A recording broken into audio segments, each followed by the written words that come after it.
Good evening, everyone. Thank you for joining us tonight. I'm Whitney Ward. Welcome, everyone. I'm Mark Hanrahan. First up tonight, police say Temple Beth Shalom on Spokane South Hill was vandalized with anti-Semitic graffiti this morning.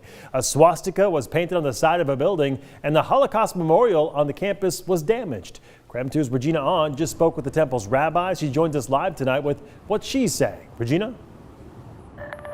Yeah, good evening, guys. Yeah, I just spoke with Temple Beth Shalom's Rabbi Tamar Molino, and she tells me during her 5 years as a rabbi here, unfortunately not the first time that she's seen graffiti like this one, but says today's incident much more aggressive as an entire side wall. And like you mentioned, the Holocaust memorial was damaged. Now, this morning, Spokane police officers did arrive here and did look for any types of damage that they could get for themselves. Police spoke with employees this morning along with canvassing the neighborhood, looking for any type of discarded evidence. Paint samples also was collected.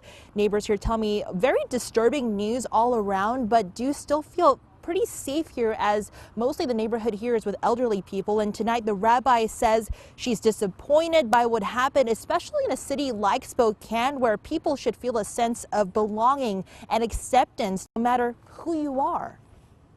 Most definitely hurtful because it's an expression of hatred, and it's very difficult to know that there are people out there that hate you that much just for being Jewish and want to be able to and have intention of expressing that in a very bigoted and nasty way. And Rabbi Tamar tells me that in order for hate events like this to stop, people need to speak up on any type of hate events that they see. In the meantime, the investigation's still ongoing, but if you saw or heard anything in the neighborhood, police are asking you to contact Crime Check. For now, live here in Spokane, Regina Ahn, KREM 2 News. Regina, thank you. Also today, Spokane Mayor Nadine Woodward released a statement in response to what happened. Her statement saying the symbols and writings are disgusting and desecrate a place of worship and a memorial to those whose lives were lost during a hateful time in world history. She goes on to say the Spokane Police Department has dedicated numerous resources to investigating this hate crime. Our other top story tonight, areas all across the Northwest now bracing for a big cold snap coming. Yeah, we are talking overnight lows in the single digits. Tom Sherry joining us. And Tom, how I guess exactly cold are we talking about right here? Well, just like you said, single digits later on this week, but it's also going to be windy at that time when we get the coldest temperatures. So I think wind chills will actually dip down into the negative range, into the below zero area. We'll look for teens overnight tonight and again tomorrow night, but by the time we get into Thursday, Friday morning, Saturday morning, I think we're going to see those single digits. Mostly dry weather, though, expected this week. At times, it'll be mostly sunny or partly cloudy. It's cold right now. We're at 28 degrees, as you can see, and see the direction the wind is blowing out of, the north-northeast. This time of year, you get a northeasterly wind. You're pushing in some very cold weather, and that's exactly what is going on right now. Still a few persistent snow showers down in southeastern Washington and the Washington Palouse, but for us here locally, we actually had some sunshine today. We'll look for partly cloudy skies this evening and overnight with a low of 15. I think for after 12 noon tomorrow, we'll look for mostly sunny skies and a daytime high of 29. I know it's only Monday, but I'm always looking ahead to the weekend, and look at those temperatures. Saturday morning, 6 degrees with a high of only 22. We'll look for partly cloudy skies and a high of 26 on Sunday. Now, let's send things over to Thomas Patrick, who is live on Cliff Drive with what we need to know to prepare for the upcoming freezing temperatures. Yeah, Tom, the wind at my back is coming straight out of the north, and as you mentioned, those northeasterly winds giving us that very cold air to work with. And it's not just one night, and it's not just us, it's the entire nation all week long, all the way through Valentine's Day. It's an Arctic blast that is taking over the lower 48. In fact, my friend who lives in Duluth, Minnesota, texted me this morning, negative 17 degrees out there, so it could always be worse. But to prepare yourself for a week's worth of cold weather, You just want to make sure that everything inside your house is going to be running smoothly, mainly any water that's in any pipes. Make sure to unhook garden hoses outside. Make sure to flush your drains with some fresh water once a day. And most importantly, and it sounds simple, it's just keep the thermostat on. Keep the heat running pretty much all day long, even if you just turn it down a little bit lower than normal. Even just 58 or 60 degrees is enough to keep the air circulating inside your house warm enough to keep those pipes from freezing over, because that is going to be vital and most important throughout the course of this week, especially with those temperatures as cold as what you're forecasting, Tom. Reporting live in Spokane, I'm meteorologist Thomas Patrick. Back to you. Good reminders, Thomas. Thank you very much. Now to a developing story out of Spokane Valley. Detectives are trying to solve the murder of a teenager killed at a party over the weekend. Police investigating the homicide told our Morgan Trow it's possibly gang-related. A brother to 7, a high school athlete, and a future designer was shot in the morning of February 7th. I was just shocked. I couldn't believe it. Not my brother. Like, I never thought this could happen to my family or anything. Police responded to several calls of gunshots at a Spokane Valley home around midnight. The homeowner says she held a party for her twin's 16th birthday with their friends. Deputies found 16-year-old Owar Opew lying on the ground in front of the house. Oram and Owar were close from birth, shooting hoops outside until the sun went down, going to the other sporting events, or just supporting each other's goals. I wanted to lead them, protect them. It definitely hurt the most because I'm the older brother. I should have, done something, but there's nothing I could do. Despite receiving medical attention, Owar died at the scene.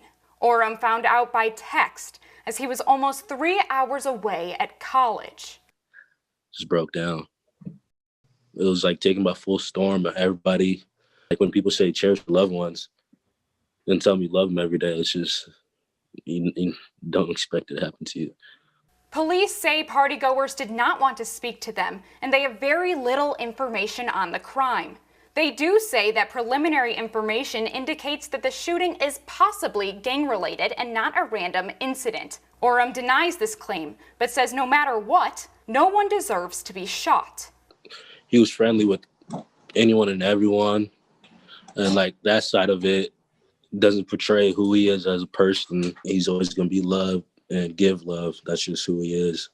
16 years old with his whole life ahead of him and no leads in the investigation.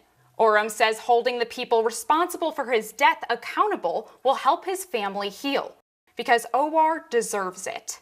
If you met him, you'll feel loved right away. It didn't matter who you are. He was there from you, from if you had nothing to where he'd give you the shirt off his back, because that's who he was. Detectives are asking neighbors to turn in any home video captured overnight or report anything suspicious they may have seen in the neighborhood. If you see something, say something. Reporting in Spokane, Morgan Trow, KREM 2 News. Some tough news tonight for the residents of Pine City and Malden. FEMA announced today it has denied individual assistance to people impacted by the Babb Road fire in the fall. The agency determined the fire impact, quote, wasn't severe enough to warrant individual assistance. KREM 2's Amanda Rowley spoke with Malden's mayor today about the decision. Washington State requested individual assistance from FEMA for Whitman County. It would provide grants to Malden and Pine City families to rebuild what they lost in the Babb-Malden wildfire. FEMA has denied that request. Malden's Mayor Dan Harwood is disappointed by this decision. He says that federal assistance could have helped 60% of people who were underinsured or not insured at all. For the citizens in Malden, my heart goes out because this could have been, through the grants, a way for them to make a down payment on a home, to assist in getting some of the possessions that they lost back through the grant system. FEMA says the impact to the individuals and households from the wildfire event was not of such severity and magnitude to warrant individual assistance. Malden's been kind of slapped in the face with this, and that's the way I feel. Governor Inslee's office will not file an appeal to the denial because historically appeals are not successful. A spokesperson for the governor's office says the state's application was appropriate and is saddened the community will not get the individual assistance, adding it was always going to be a difficult bar to reach. Our residents and the leadership folks, we're going to go forward one way or another. We're not quitting. Last week, FEMA approved public assistance to Whitman County, which is used for infrastructure. That includes government buildings, roads, and light poles. The community is now waiting for the Small Business Disaster Declaration.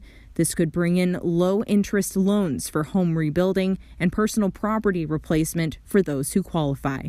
Amanda Rowley, KREM 2 News. And just for some added context, individual assistance was also denied for the victims of the Carlton Complex wildfires back in 2014 and again in 2015 after the Okanagan Complex. Both were at the time the biggest fires Washington had ever seen. But traditionally, that individual assistance is very hard to get and is often subjective. There is no concrete threshold for being approved or denied. It has been approved after other natural disasters like hurricanes in the south or tornadoes in the Midwest or even the massive Camp Fire in California 2 years ago. Here in Washington, it has only been approved once in the last decade. That was the Oso mudslide back in 2014. Here we are now in week 3 of the COVID-19 mass vaccination site at the Spokane Arena, and tomorrow 4,000 new appointment slots are opening. That scheduling starts at 5 p.m. Appointments will be available for this week on Wednesday, Thursday, Friday, Saturday, and then the following next Tuesday. The site is going to be closed on Sunday and Monday, but about 800 spots will be available each day. To sign up online, just visit chaz.org. And if you don't have internet access or you've been having technical issues signing up, there's also a phone number for you to call. So take a minute, write this number down. It is 509-444-8200. 509-444-8200. Chaz Health is also asking that you first try to sign up online, then use the phone number if you continue to have trouble. 300,000 N95 masks sent to Washington hospitals were discovered as fakes. At this point, dozens of hospitals all across the state and hundreds of thousands of N95 masks are impacted. The masks were labeled as 3M masks, but we want to make it clear that counterfeit masks were not made by the company.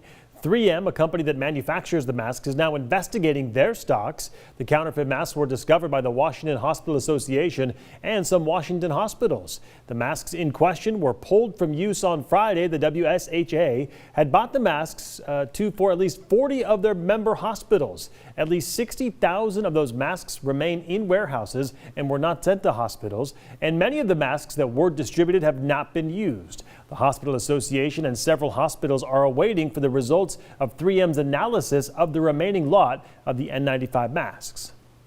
3M did not make these masks. There has been no increase in COVID cases from hospitals around the country where staff have been wearing these masks. They look, they feel, they fit, and they breathe like a 3M mask.